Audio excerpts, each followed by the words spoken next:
أما بعد فإن أصدق الحديث كتاب الله وخير الهدي هدي محمد صلى الله عليه وآله وسلم وشر الأمور محدثاتها وكل محدثة بدعة وكل بدعة ضلالة وكل ضلالة في النار أو كما قال صلى الله عليه وآله وسلم. Tuan-tuan, puan-puan yang berbahagia, Assalamualaikum warahmatullahi ta'ala wabarakatuh. Segala puji bagi Allah subhanahu wa ta'ala yang senantiasa melimpahkan rahmatnya kepada kita semua. Mudah-mudahan nikmat ini senantiasa berkesinambungan sehinggalah kita berjumpa dengan Allah subhanahu wa ta'ala. Tuan-tuan, puan-puan yang berbahagia, di antara doa di dalam Islam, Allahumma ja'alna minal qalilin, jadikanlah kami daripada golongan yang sedikit. Karena orang-orang yang nak mengikuti kebenaran ini hanya sedikit saja, orang-orang yang diberikan taufik oleh Allah subhanahu wa ta'ala. Nah, selalu demikian. Orang-orang yang berada di dalam jalan yang lurus tentunya sedikit.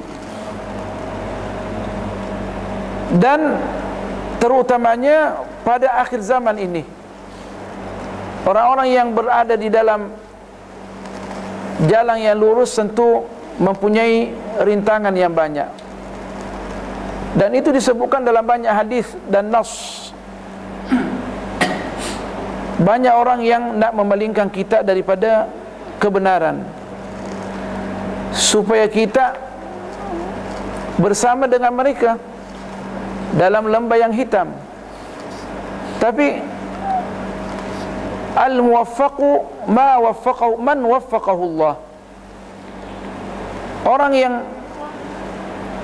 mendapat taufik ialah orang yang memang sudah dipilih oleh Allah subhanahu wa ta'ala. Dan begitu pula sebaliknya. Tuan-tuan, puan-puan yang berbahagia, dan di akhir zaman ini kebanyakan orang hanya menanya kepada orang-orang apa adanya saja. Dia tak mau tahqiqkan, tidak mau mengkaji lebih mendalam lagi. Yang penting tanya siapa saja. Boleh saja tanya internet saja. Cukup dengan jalan menanya Google dan diberikan jawab terasa puas, padahal jawaban itu boleh saja salah. Nah, apalagi kita di dalam Islam ada namanya al-hukmus syar'i, hukum syarak yang memang sudah diletakkan oleh Al-Quran was sunnah, tak berubah. Ada namanya hukmul fatwa, hukum yang diberikan kepada orang yang minta fatwa. Maka ini mengikut situasi dan kondisi tentunya. Makanya hukumul fatwa ini, tidak semua fatwa ini dapat diberikan kepada orang yang bertanya, karena kemungkinan situasinya berlainan, ya kan? Situasinya berlainan. Makanya kita di dalam al-fiqhul islami ada namanya al-hukmus syar'i, yang undang-undangnya sudah ditetapkan. Ada namanya hukmul fatwa. Kita boleh tanya orang-orang yang belajar di kuliah syariah, apa perbezaan antara al-hukmus syar'i dan hukmul fatwa? Hukmus syar'i ini dia punya undang-undang sudah jelas di dalam Al-Quran was sunnah, tidak boleh berubah, undang-undangnya jelas. Tapi hukmul fatwa dia mengikut situasi dan kondisi, selama dia punya dalil itu adalah dalil zonni, maksudnya boleh berubah, mempunyai alternatif yang banyak. Itu perlu dipelajari ini, al-hukmus syar'i wa hukmul fatwa. Begitulah dalam istilah ilmu pengetahuan. Makanya Al-Imam Ghazali pada awalnya menjelaskan benda-benda ini mengenai istilah-istilah yang ada di dalam ilmu pengetahuan, supaya kita tidak kacau bilau, tidak menyesatkan orang, tidak mengkafirkan orang, tidak membid'ahkan orang. Member tak pernah belajar pun apa dikatakan al-hukmu syar'i dan hukmul fatwa, lalu mengkafirkan orang. Nah, itu yang bermasalah tuh. Makanya Imam Ghazali menyuruh kita ini mempelajari istilah-istilah yang telah diletakkan oleh Al-Quran was Sunnah, waktu turunnya Al-Quran dan waktu keluarnya daripada mulut yang mulia baginda Rasulullah sallallahu alaihi wasallam. Karena ada beberapa istilah yang sudah diputarbalikkan oleh ulama. Nah, ulama usul. Nah, yang terakhir yang dijelaskan sini, meskipun sebenarnya banyak, karena kalau seandainya Imam Ghazali seandainya hidup sampai sekarang ni, berapa banyak kira-kira yang istilah-istilah yang sudah dipalsukan, tidak sesuai dengan pandangan Al-Quran was Sunnah. Nah, sudah dijelaskan pada pelajaran yang lalu, sudah lama sudah, mengenai kata-kata al-fiqh, belajar fiqh. Sekarang ini dalam alam akademik, fiqh itu hanya berkaitan dengan hukum hakam yang zahir yang dipelajari di Fakultas Syariah dan Undang-Undang. Itu. Padahal al-fiqh mengikut konsep Al-Quran dan As-Sunnah adalah bagaimana kita ini memahami agama kita, sama ada yang berkaitan dengan akidah atau syariah atau akhlak. Coba tengok macam mana diputarbalikkan ni. Makanya itu tuan-tuan puan-puan perlu kita mempelajari benda ni. Itu Al-Imam Ghazali sudah menekankan pada tahun 500 Hijriah. Sekarang kita sudah berapa? Tahun 1400. La ilaha illallah. 34 subhanallah. Berapa banyak sudah istilah-istilah yang telah digariskan oleh Al-Quran dan Sunnah sudah diputarbalikkan oleh ulama usul, ulama-ulama yang membisniskan ilmu pengetahuan. Di antaranya kata Imam Ghazali, kalimatu al-hikmah, kata-kata al-hikmah. Al-hikmah boleh saja berarti hadis, as-sunnatun nabawiyah, boleh saja berarti wad'u syai'i fi mahallihi, meletakkan sesuatu pada tempatnya, ya kan? Nah, banyak lagi yang dijelaskan oleh Al-Imam Al-Ghazali.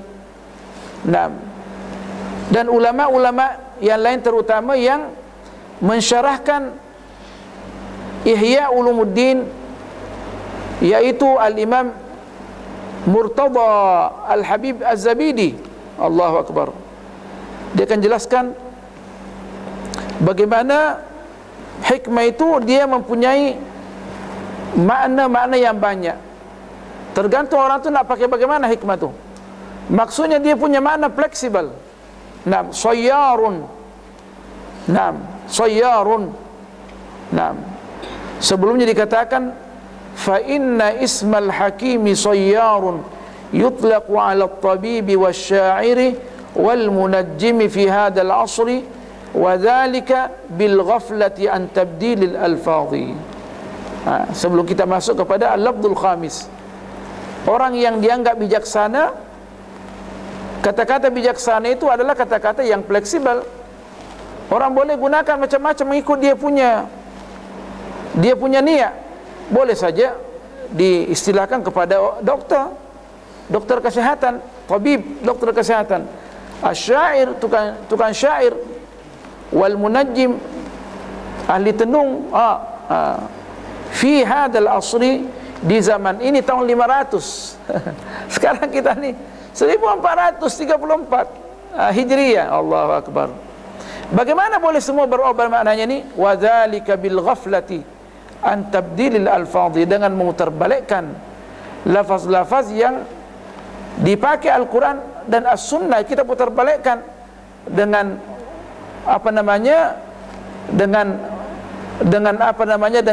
perubahan zaman, di mana kita dalam perubahan zaman ini kita lalai daripada arti yang sebenarnya, daripada istilah-istilah yang kita semestinya artinya kenal dengan tepat, tapi kita tak kenal. Kita seperti makna kata-kata filsafat. Filsafat artinya hikmah, ya kan? Tapi sekarang ni kalau orang tidak pandai bermujadalah, tidak dikatakan filosof, mesti pandai dia membantah. Kalau kita mengatakan ini mikrofon, pasti dia juga nak bantah kita. Mana ada ustaz ini mikrofon? Ini besi lah, ya kan? Kalau kita mengatakan besi, bukan ustaz, ini mikrofon. Itu Padahal al-falsafah itu maksudnya al-hikmah, meletakkan sesuatu pada tempatnya. Tapi di dalam Al-Quran dan As-Sunnah tidak ada namanya falsafah. Ada al-hikmah, yu'til hikmata man yasha wa man yu'tal hikmata faqad utiya khairan katsira. Allah memberikan hikmah kepada sesiapa yang dikehendaki, maksudnya ilmu pengetahuan yang baik. Wa man yu'tal hikmata, barang siapa yang diberikan, dianugerahkan kepadanya ilmu yang baik, faqad utiya khairan katsira, maka telah diberikanlah kepadanya kebaikan yang luar biasa banyaknya. Khairan katsira, bagaimana kita menerjemahkan kebaikan yang banyak, yang luar biasa, yang tak terbatas? Karena dia menggunakan nakirah, tidak ada alif lam.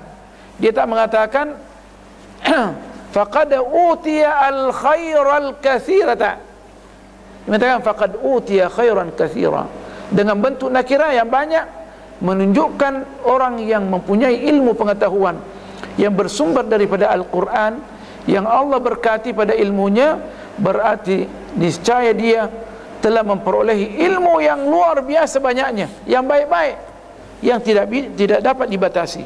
Nah, karena sumbernya daripada Allah Subhanahu wa taala yang tak terbatas. Tuan-tuan puan-puan yang berbahagia, tuan-tuan puan-puan yang berbahagia, kita kembali menjelaskan bahawa al-lafzul khamis, lafaz yang kelima yang sudah diputarbalikkan oleh ulama as-su' wa huwa al-hikmah, yaitu kata-kata al-hikmah. Fa inna ismal hakim sara yutlaqu ala at-tabibi wasy-sya'iri wal munajjimi hatta ala alladhi yudahrijul qur'ata ala akuffis sawadiyati fi syawari'it turuqi. Jadi tadi kita tu katakan bahawa al-hakim sekarang ni pada waktu itulah dapat dikatakan kepada orang doktor kesihatan, ahli syair, tukang tenung, sehingga orang yang boleh menitih nasib, yang tengok tangan tu, coba tengok tangan, Masya Allah, tangannya ke sungai, berarti akan kaya raya, kan? Ini sungai kan? Ada orang Chinese dulu tu di Indonesia tengok tangan saya, Masya Allah, tangannya ke sini, macam-macam. Boleh saja benar, tapi namanya kebetulan. Saya ini berkaitan dengan gaib. Itu namanya hatta 'alal ladzi yudahrijul qur'ah, ya kan? Ala akuffis sawadiyah, orang-orang yang tukang tenung ni, yang tengok tangan kita ni di pinggir-pinggir jalan. Kalau saya tak pernah tengok sini. Saya di Mesir pernah, perempuan tua terus nak ambil tangan saya, nak tarik balik. Dia nak tengok, katanya, nak tentukan ente punya nasib nanti macam mana. Tak perlu saya lari, saya takut. Mukanya pun menentukan macam syaitan. Allah, saya lari. Dia kena kejar, mari sini, katanya, mari sini. Sini saya tak pernah tengok lah. Kalau di Mesir tu, itu depan Azhar lagi. Orang-orang dia minta inilah, dia tengok kita. Dikatakan orang yang boleh menengok menitih nasib ni dikatakan al-hakim, orang bijaksana. Kadang orang ialah kalau sungguh-sungguh dia wali sungguh, biasa orang boleh melihat wajah, tapi itu tidak diboleh program. Baru-baru ini ada orang yang mengirim, biasa orang kalau nak ambil amal dia mengirim gambar kepada saya. Ustaz, sampai sudah gambarnya, itu apa? Ini gambar gadis ini. Saya kira ditawarkan saya nak kahwin. Ini gambar kahwin, saya pun takut juga. Untuk apa ni wajah? Ini untuk Ustaz, tengoklah. Saya punya amal mau datang. Mau pula. Macam mana, baik ke? Itu saya bukan kerjaan saya bilang. Itu bukan kerjaan saya bukan wali lah. Membanya sudah pakai kudung. Mana saya tahu? Allah Akbar. Konon-konon saya punya serban 4 meter. Ini belum lagi bawa siwak ni. Kalau bagaimana kalau saya bawa siwak kira-kira? Macam malaikat saya. Malaikat pun tidak semuanya dia tahu apa yang kita sembunyikan dalam hati. Jadi tapi orang yang boleh mengambil kesempatan, mati dia, ya kan? Mati dia, boleh dikerjain macam-macam permintaan dia. Untuk mengetahui amalnya baik ke tak baik ke, sudah membayar mahal-mahal, las-las amalnya datang, kerjain juga dia. Itu masalahnya. Jadi kita ini masalah gaib kita tak tahu. Tapi ada namanya gambaran secara umum. Tapi gambaran yang fotografi ini banyak menipu. Orang gelap boleh putih. Saya orang gelap, tapi kalau digambar kebanyakan jadi putih. Macam handsome lah, ya kan? Padahal member tidak handsome, mana sudah tua. Ada saya punya kawan tu, dia sudah tua. Tapi kalau bergambar, memanglah sampai perempuan, gadis-gadis jatuh cinta sama dia, ditipu dia. Sampai ada letakkan gambar dia di dada dia, tak boleh tidur kecuali letakkan gambar dia. Penipuan tu. Tengok orangnya orang tua, tak ada guna. Jadi jangan tertipu dengan gambar ni, sangat bahaya. Nah, tetapi ingat, at-tayyibun lit-tayyibat, at-tayyibat lit-tayyibin, atau at-tayyibin lit-tayyibin. Orang yang baik akan dikumpulkan dengan orang yang baik. Lelaki yang baik akan dikumpulkan dengan perempuan yang baik, ya kan? Jadi kalau kita baik ni, insya-Allah ada orang baik akan datang sama kita. Itulah kata orang Arab, at-tuyuru, at-tuyuru artinya burung-burung ini akan bersama juga dengan sejenis dia. Kalau burung puyuh, ya kan, dia akan bersama dengan burung puyuh juga, ya kan? Jadi kita jangan takut. Kalau kita memang ini orang baik, jelas orang baik akan datang sama kita. Kita akan pilih. Saya pernah awal saya datang ke Brunei, saya jalan di bandar lah, dekat Jubilee Hotel tu. Kemudian ada orang tu turun daripada bangunan. Saya tunggu dia. Ni mukanya Masya Allah bercahaya dia. Saya tunggu dia. Dari mana? Dari Indonesia. Oh, ada kira dia orang Malaysia. Masya Allah. Saya sampai sekarang berteman. Masya Allah. Kenapa? Karena memang kita tengok orang yang baik ni sejuk. Sejuk hati kita ditengok dia dan kita mau bergaul dia. Sebab dia tak jahat, ya kan? Kalau jahat kita langsung lari, ya kan? Kita tengok orang jahat kita langsung lari. Untuk apa tinggal, ya kan? Kecuali kita ini nak mendidik dia, itulah masalah. Kalau pendakwah. Tapi biasanya orang yang baik ini memang akan baik bersama dengan orang baik. Subhanallah. Sebab wajah tidak boleh dibohongi. Wajah. Tak usahlah bila aku sembahyang tahajud, aku puasa, tak. Orang tengok wajah dan kemudian akan dibuktikan oleh tingkah laku, ya kan? Dan tingkah laku ini, asal usul tingkah laku, kita tak boleh bikin-bikin. Bolehlah sehari 2 hari kita bikin. 3 bulan, 4 bulan, tidak mungkin. 2 tahun kita sudah kenal kawan kita, 10 tahun tidak pernah menipu kita. Takkan kita tak boleh kerjasama dengan dia? Takkan masuk akal kita tinggalkan dia? Tak mungkin. Saya itu ada orang yang baik. Subhanallah. Ini banyak dia punya permasalahan dia dikaji mengenai teman-teman yang baik. Kita kembali bahawa kata-kata al-hikmah ini orang banyak salah gunakan. Orang yang meniti nasib pun dikatakan al-hakim, orang bijaksana. Padahal itu penipu.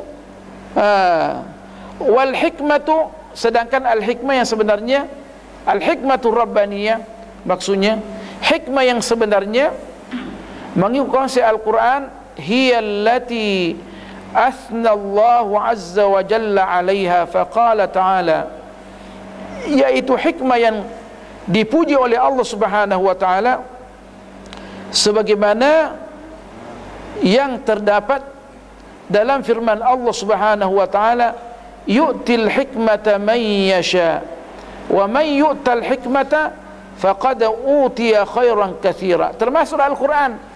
Tapi kadang kalau disebutkan Al-Quran dengan Al-Hikmah biasanya As-Sunnah, ya kan?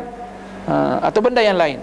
Tengok dia punya asyak, susunan kalimat dia, susunan bahasa dia. Tapi kita ini yang belum pakar dalam tafsir, mestilah kembali kepada tafsir-tafsir orang-orang yang telah lalu, tafsir as-salafus salih. Kita mesti kembali melihat kata-kata yang telah ditafsirkan oleh ahli ulama yang fakar, di antaranya Al-Imam At-Tabari, Al-Imam Ibnu Katsir, itu kan. Mereka itu orang-orang pakar, Al-Imam Suyuti, Al-Imam Al-Baydawi, ya kan. Mesti kita kembali kepada mereka supaya kita jangan kacau bilau. Sebab mereka itu lebih tahu daripada kami. Sebab Al-Quran mengatakan fas'alu ahla dzikri in kuntum la ta'lamun. Tanyalah ulama yang pakar, yang senantiasa mendekatkan diri kepada Allah Subhanahu wa taala. Ahla zikri bukan ahli zikir yang berarti saja, enggak. Memanglah penting. Tetapi yang dimaksud ahlu zikir adalah ulama, alim ulama yang senantiasa mendekatkan diri kepada Allah. Yang mana kata ulama, bila mana kita tengok mukanya, mengundang kita untuk lebih mendekatkan diri kepada Allah Subhanahu wa taala. Orang dulu tengok ulama, Allah. Kita sendiri langsung beriman kepada Allah Subhanahu wa taala. Naam. Jadi hikmah yang dimaksudkan ini adalah hikmah yang dipuji oleh Allah Subhanahu wa taala. Ilmu, segala ilmu yang mengantar kita, yang mendekatkan kita, diri kita kepada Allah Subhanahu wa taala. Makanya itu Rasulullah SAW di antara doa dia berlindung kepada min ilmin la yanfa', daripada ilmu yang tidak memberikan munafaat. Allahumma inna na'udzubika min ilmin la yanfa'. Aku berlindung kepadamu ya Allah daripada ilmu yang tidak bermunafaat. Kita mau ilmu yang bermunafaat. Wa qala sallallahu alaihi wasallam, Rasulullah sallallahu alaihi wasallam pernah bersabda, kalimatun minal hikmati yata'allamuha ar-rajulu khairul lahu minad dunya wa ma fiha. Satu kalimat hikmah yang dipelajari oleh seseorang, siapa saja. Ar-rajul sini bukan lelaki saja. Kalau kita buka kamus ar-rajulu dalam bahasa Arab, lelaki. Dia pakai alif lam, ar-rajulu, bukan al-alif lam lidzikri. Berarti termasuklah perempuan. Siapa saja lelaki, siapa saja perempuan, termasuklah pondan yang beriman kepada Allah Subhanahu wa taala. Bukan yang menjadikan diri dia pondan, dia memang dilahirkan mempunyai dua alat kelamin, khunsa. Khunsa tapi itu bahasa Arab. Kalau bahasa Melayunya apa tu? Khunsa juga. Itu kalau pondan bahaya juga tu. Sorry. Ini bagus ada pakar bahasa. Kalau tak kita sesak pula itu. Coba tengok mana saya boleh bezakan tu antara pondan dan khunsa. Pondan sendiri sebutkan di mulut berat nak sebutkan ni. Muju ada pakar bahasa. Alhamdulillah. Bahasa menunjukkan bangsa. Nanti tentunya orang Brunei lebih tahu bahasanya, ya kan? Kita belajar. Alhamdulillah. Jadi ar-rajul ini siapa saja, baik perempuan maupun lelaki, khairun, Allah, lebih baik. Kita sudah banyak menganalisis kata-kata khairun di dalam Al-Quran dan Sunnah. Khairun maksudnya lebih baik, akhyaru lebih baik, mempunyai perbandingannya pada zahirnya. Tetapi kita sudah jelaskan banyak-banyak bahawa bila mana Al-Quran dan As-Sunnah mengatakan khairun lebih baik, pada zahirnya ada perbandingan, tujuannya untuk mendekatkan pemahaman kita kepada benda yang disebutkan tu oleh Al-Quran dan Sunnah. Tetapi realitinya tidak ada perbandingan. Tidak ada perbandingan. Tidak ada perbandingan antara dunia dan akhirat. Tidak mungkin. Tidak mungkin. Khairul lahu minad dunya, baik, lebih baik baginya daripada dunia dan isinya. Memanglah, kan? Kata Imam Ghazali, fanzur, kesimpulan yang diambil Imam Ghazali, fanzur malladhi kanatil hikmatu ibaratan anhu wa ila madza nuqil wa qisbihi min baqiyatil alfadhi. Coba tengok katanya, hikmah apa yang dimaksudkan di dalam Al-Quran ni? Sembarang hikmah ke? Doktor ke? Ya kan? Tukang tenung ke? Yang melilit nasi ke? Meniti nasi ke? Yang suka berbohong ke? Ya kan? Yang suka yang mengacaukan pemikiran orang ke? Ya kan? Konon-konon dia artinya pakar mengkaji sesuatu, ya kan? Kalau orang sekarang menulis surat kabar meskipun menantang agama, orang tengok, bahasanya tinggi, Ini pakai filosofi ini, padahal menyesatkan manusia. Juga orang boleh mengatakan hakim, orang bijaksana. Bijaksana, kata-kata dia luar biasa, istilah Inggris dia luar biasa, padahal dia menyesatkan dan menyusahkan ummah. La ilaha illallah. Katakan Imam Ghazali, "Fanzur mal ladzi kanatil hikmatu ibaratan anhu." Bagaimana realiti hikmah yang dimaksudkan di dalam ayat ini dan hadis ini. Wa ila madza nuqil. Dan kita nak nukil apa sebenarnya? Wa ila madza nuqil. Benda apa yang kita nak nukil ni? Sembarang hikmah kan? Tak, mesti hikmah yang memberikan munafaat. Wa qisbihi min baqiyatil alfadhi. Dan begitulah kita boleh kiaskan dengan lafaz-lafaz yang lain yang sudah diputarbalikkan oleh, bukan saja yang 5 ni, al-fiqhu, at-tazkiru, az-zikru, al-hikmatu, banyak lagi. Cuma ini contoh saja daripada apa yang disampaikan kepada kita oleh Al-Imam Al-Ghazali. Banyak lagi yang lain. Kalau kita sekarang ni mau mengkaji istilah-istilah Al-Quran dan As-Sunnah yang sudah diputarbalikkan oleh ulama, maka Darwish masalah. Darwish itu orang yang pakar tasawuf dan ikhlas kepada Allah.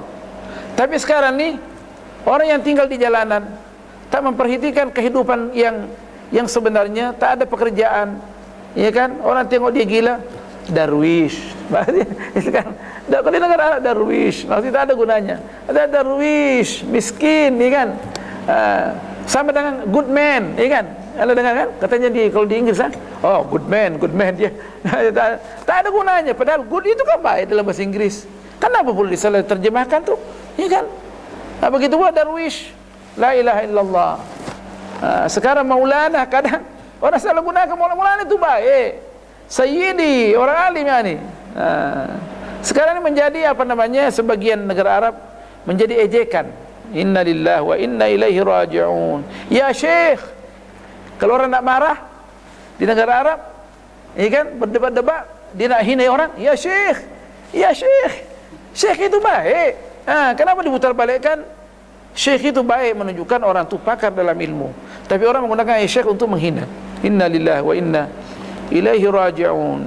Jadi kata Imam Ghazali, wa qisbihi min baqiyatil alfadhi, boleh dikiaskan dengan apa yang kita baca ini daripada lafaz-lafaz yang sudah diputarbalikkan oleh ulama. Banyak lagi kata-kata yang lain di dalam Al-Quran was sunnah.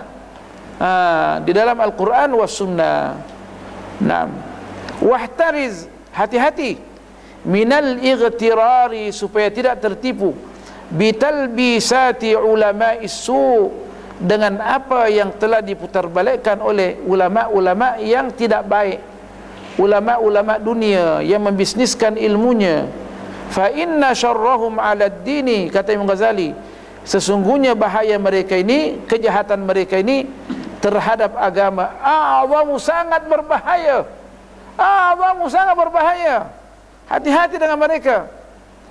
Sampai dikatakan du'atun ala abwabi jahannam, pendakwa-pendakwa yang berdiri di pintu neraka yang menarik kita masuk ke neraka. Hati-hati dengan mereka. A'zamu min syarri syayatin, jauh lebih berbahaya daripada kejahatan syaitan-syaitan yang jahat. Semuanya syaitan jahat belaka. Min syarri syayatin, dari kejahatan syaitan-syaitan ni. Sebab ulama, orang tak tahu bahawa dia pengecut dan dia menjual agama. Orang tak tahu. Kalaulah riba boleh diputarbalikkan, riba nyata-nyata Rasulullah laknat, Al-Quran laknat, tapi boleh diputarbalikkan, subhanallah, sehingga ulama sendiri yang tertipu bermuamalah ribawiyah. Sedangkan sudah dikatakan lebih hebat dosanya daripada berzina dengan ibu. Di mana itu tuanku? Di hadapan Ka'bah. Allahu Akbar. Bahkan dikatakan lebih berbahaya daripada minaz zina min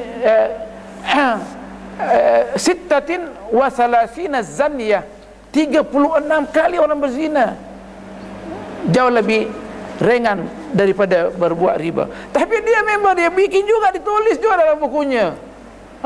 Siapa tu? Orang alim juga yang tulis. Orang alim juga yang tulis. Tak ada jalan lain ke? Kita nak jual beli ni kecuali riba saja. Tapi itu tanda-tanda hari kiamat. Pada akhir zaman ni jarang orang yang lepas daripada riba. Kalau tidak mau bermuamalah ribawiyah, akan kena percikannya. Tapi daripada berbuat riba, percikannya, mudah-mudahan Allah maafkan kita, ya kan? Tapi berat orang nak melepaskan diri daripada riba ni. Dia jatuh sesudah syirku billah. Riba ni Allah, kerana dikatakan melawang Allah dan Rasulnya. Nak melawang Allah dan Rasulnya, Allahu Akbar. Hatilah kita ni. Nah, yang lainnya bisa-bisa saja. Orang yang berzina boleh saja dia kawini. Tapi riba macam mana kira-kira riba? Orang yang berzina boleh saja kawin. Kawin selesai habis. Riba macam mana kira-kira? Masuk di tubuh kita ni. Bahaya. Itulah wahtariz. Kita ulang lagi, wahtariz, kata Imam Ghazali, hati-hati dengan mereka ni minal iqtirari bitalbisat ulama isu, dengan apa yang jangan sampai tertipu dengan apa yang telah diputarbalikkan oleh ulama-ulama yang jahat ni. Fa inna syarrahum 'ala ad-dini, sesungguhnya kejahatan mereka terhadap agama a'zamu, jauh lebih mengancam, berbahaya, min syarri syayatin, daripada kejahatan para syaitan-syaitan. Syaitan-syaitan kita tahu muka dia, kita lari terus. Tapi ini ulama, Allahu Akbar, dengan celaknya, jenggotnya besar, serbanya Masya Allah 8 meter, la ilaha illallah, ada syalnya lagi, ya kan? Simpan sebelah kiri supaya ini betul baik semua tu. Tapi tengok apa yang dikatakan. Apa yang dikatakan? Apa yang dikatakan?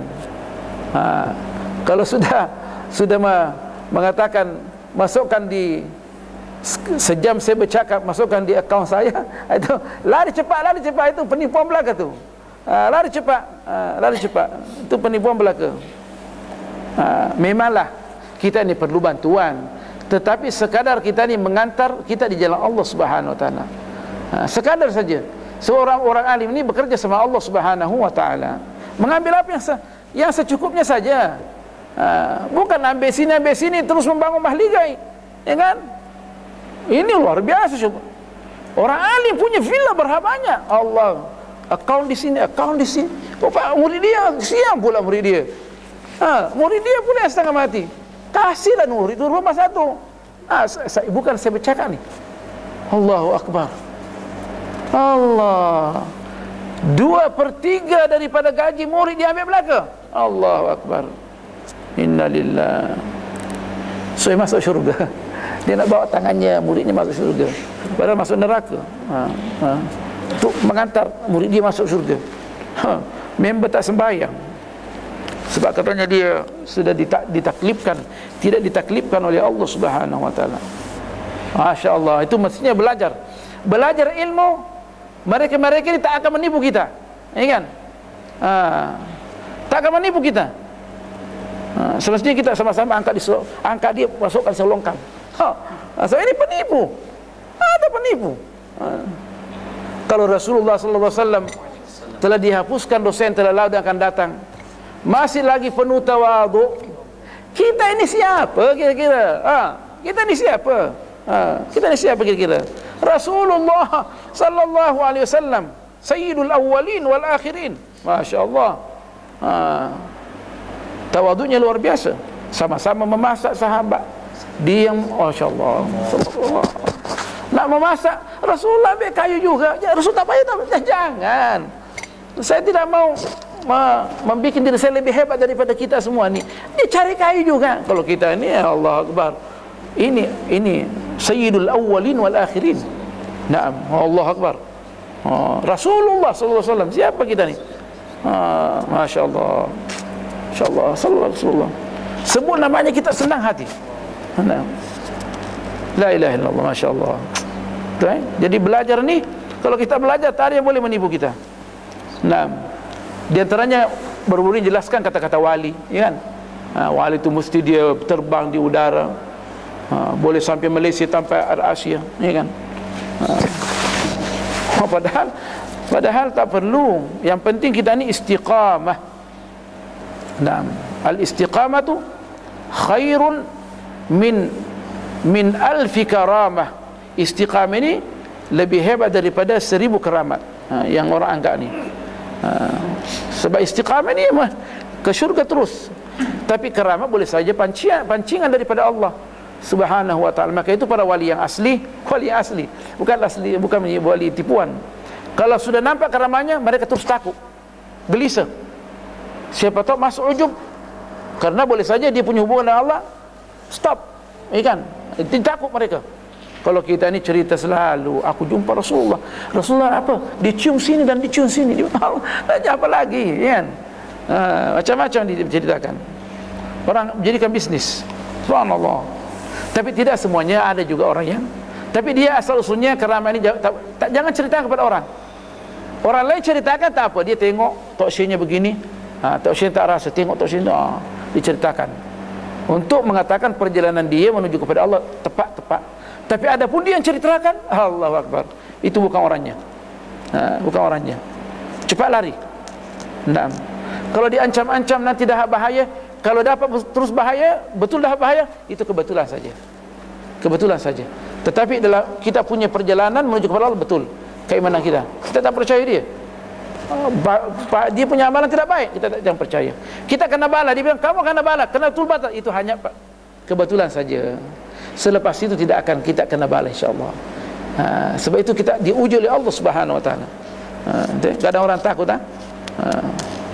kita lawan juga. Kalau mengatakan dapat bala, mari balanya. Ya kan? Kita lawan dia. Sebab ini ada orang mengada-ngada di dalam Islam. Orang mengada-ngada dalam Islam. Banyak yang terjadi itu. Tak usah ceritakan. Banyak. Terutama zaman sekarang ni, Allahu Akbar.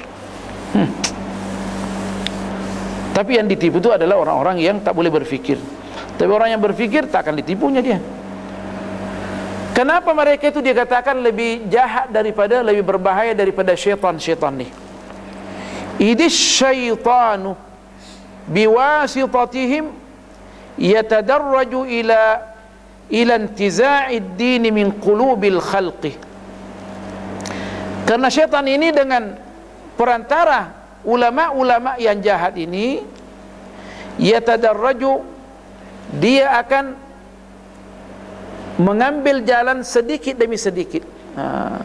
Bagaimana nak menarik agama kita ini daripada hati manusia sedikit demi sedikit, bukan secara langsung, sedikit demi sedikit ditarik melalui mereka. Karena kalau syaitan muncul, iya kan, kalau syaitan muncul depan kita ni, jangan sembahyang, iya kan, orang langsung tak percaya. Tapi ini orang alim, orang alim yang menjelaskan kepada kita. Tak apa. Ada pernah satu kawan saya, dia bertanya kepada satu tok syekh, teman saya, namanya Syekh Fathi namanya. Dia tanya kepada, dia undang seorang alim makan kambing lah. Kemudian orang tu ditanya kepada yang tuan punya rumah lah, Syekh, ini hukumnya dalam satu permasalahan, macam mana hukumnya? Sebenarnya itu haram, Allah haramkan. Kenapa ini? Nasnya jelas, haram, tak boleh. Kemudian dia sedar, siapa yang bertanya? Saya, itu punya permasalahan ke? Ya, saya punya permasalahan. Karena dia sudah merasa berhutang budi, sama tuan rumahnya sudah makan kambing sedap-sedap. Banyak lagi pertelinggahan di antara ulama. Tak ada masalah. Coba tengok tu, ini baru makan kambing. Bagaimana kalau seandainya dia diberikan allowance tinggi? Tentu akan diputar balikkan agama. Ini reality. Reality. Saya pernah diundang buka puasa oleh seorang teman lah. Kita berkumpul dengan orang alim segala ni, orang alim, profesor ni. Kemudian kita bincang tentang poligami. Saya berapi-api membela poligami, berapi-api. Dia berapi-api menghantam saya. Allah Akbar. Semua profesor ni, dia pensyarah-pensyarah, semuanya diam. Setelah turun di bawah ni, sebab biasalah orang mereka ni tinggal di building kan, turun di bawah, dia bilang, ya Allah, kenapa ya Allah? Saya punya pandangan, saya pedang ente. Tapi kita tadi kan makan buka puasa di rumah dia. Nanti dia takkan undang lagi kita nanti katanya. Takut tak diundang buka puasa. Dihantam poligami habis-habisan. Kita tak mengatakan poligami langsung boleh, dia mempunyai syarat-syarat. Tapi di atas waktu diundang kita berbuka puasa, dia berhantam poligami. Waktu berjumpa di bawah sama-sama saya, dia bilang saya sependapat dengan antum ya ni. Sama. Tapi kenapa tadi bantah saya? Tadi istrinya, masa nanti kita tak akan dipanggil lagi. Takut dipanggil buka puasa. ini semua ni yang berbahaya ni. Ini baru buka puasa, macam mana kira-kira kalau setiap dia datang diberikan lawan tinggi-tinggi, macam mana kira-kira? Dijual agama lah. Itu dikatakan oleh ulama dulu, qaulun ma'jurun la yultafatu ilaihi. Kata-kata yang dibayar tak boleh dijadikan sebagai patokan orang dulu. Sehingga Al-Imam Mawardi, pembesar, salah seorang pembesar mazhab Syafi'i, yang menulis Al-Hawi Al-Kabir, berapa tu? Besar nih. Kita nangku seorang, patah tulang belakang nih. Besar nangku nih. Mesti kita dua orang angkat nih. Besar Al-Hawi. Ulama membezakan kata-kata dia. Waktu dia bekerja di kerajaan, bukan berarti haram kerja di kerajaan di waktu dulu. Waktu dia kerja di kerajaan, orang bezakan dengan waktu dia bekerja sendiri. Ulama tak ambil katanya ini bergaji, tak boleh ambil kata-kata dia. Di mana dikatakan qaulun ma'jurun la yultafatu ilaih. Macam mana kita sekarang ni? Dulu orang bekerja di kerajaan tanpa ambil gaji. Mengambil gaji ini baru saja orang khidmat negara Islam. Kenapa? Supaya ulama itu mempunyai power. Maksudnya ummah ini tunduk kepada dia. Allah. Kan dikatakan al-ulama warasatul anbiya. Ulama ini pewaris Nabi. Maksudnya dia merupakan penasihat manusia daripada golongan rakyat jelata sampai rakyat tertinggi, al-khilafah al-islamiyah, sampai khalifah-khalifah tunduk kepada orang alim. Kenapa? Karena dia bekerja sama Allah Subhanahu wa taala. Bagaimana mulai fatwanya? Fatwanya gini. Saya tak terima, itu terserah, itu saya punya fatwa, ya kan? Itu baru namanya alim, ya kan? Tapi kalau fatwa itu sudah disimpan di kocek, mengikut masalah, itu bukan fatwa, itu sangat berbahaya. Sangat berbahaya. Nanti kan dijelaskan lebih cantik lagi nih. Itu cantiknya Imam Ghazali ya. Allahu Akbar. Orang yang tidak membaca Ihya Ulumuddin ini, kata ulama, terutama Habib Idrus, la haya lahu, tak malu. Ini Ihya Ulumuddin luar biasa, sudah dijelaskan semua. Ini pembesar Ahlus Sunnah wal Jamaah. La ilaha illallah. Cantik nih. Bukan nama bisnis kan Ihya nih. Kita pun tak dibayar, tak mau juga bayaran nih kan. Cukup kita gaji kita. Ini kita ini adalah lillahi ta'ala. Semuanya kita ini sama-sama. Nah, kita tak membisniskan ilmu kita ni. La ilaha illallah. Jadi ini syaitanu biwasitatihim yatadarraju ila intiza'id din min qulubil khalq. Walihada lamma su'ila Rasulullah sallallahu alaihi wasallam an syarril khalqi aba wa qala Allahumma ghaffran hatta karraru alaihi. Dengan demikian waktu Rasulullah SAW ditanya tentang orang yang paling jahat di dunia ini, siapa yang paling jahat? Aba, dia tak mau jawab. Aba, yang diajak, aba yujib, dia tak mau jawab. Aba yang enggan, tak mau jawab dia. Wa qala Allahumma ghafran, ya Allah maafkan, maksudnya maafkan orang ni. Allahumma ghafran, maafkan ya Allah, ampunanmu ya Allah kami harapkan. Nah, hatta karraru alaihi, sahabat tanya, yang mana satu bang? Makhluk yang paling jahat ni ya Rasulullah, mana satu? Nah, diulang-ulang, siapa dia yang orang yang paling jahat ni ya Rasulullah? Hatta karraru alaihi, diulang-ulang. Faqala hum ulama'us su', mereka itu adalah ulama yang jahat.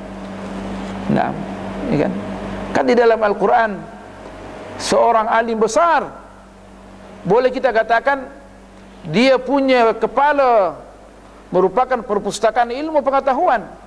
Dia tak tahu dirinya dicela oleh Allah, tapi Allah mencela dalam Al-Quranil Karim, yaitu siapa namanya?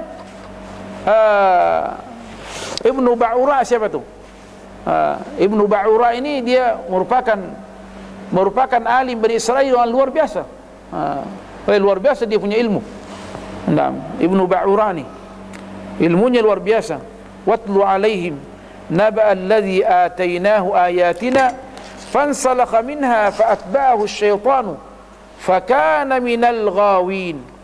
walau syi'na la rafa'nahu biha walakinnahu akhlada ila al-ardi wattaba'a hawahu famathaluhu kamathalil kalbi in tahmil alayhi yalhath aw tatruku yalhath dzalika mathalul qaumil ladzina kazzabu biayatina faqsusil qasasa la'allahum yatafakkarun. Dianggap dia orang alim yang luar biasa, tapi dia membisniskan ilmu dia, tak mengamalkan ilmu dia. Makanya dicela oleh Al-Quran. Macam anjing katanya, kalau engkau mencegah dia, dia keluarkan lidah dia, nak jilat juga dunia. Kalau kita biarkan, dijilat juga dunia. Kenapa? Dia cenderung tinggal di bumi ini dan mengikuti hawa nafsunya. La ilaha illallah. Jadi kita ni minta kepada Allah Subhanahu wa taala dengan ilmu yang ada ini, dengan ilmu yang ada kita jadikan jembatan sampai kepada Allah Subhanahu wa taala.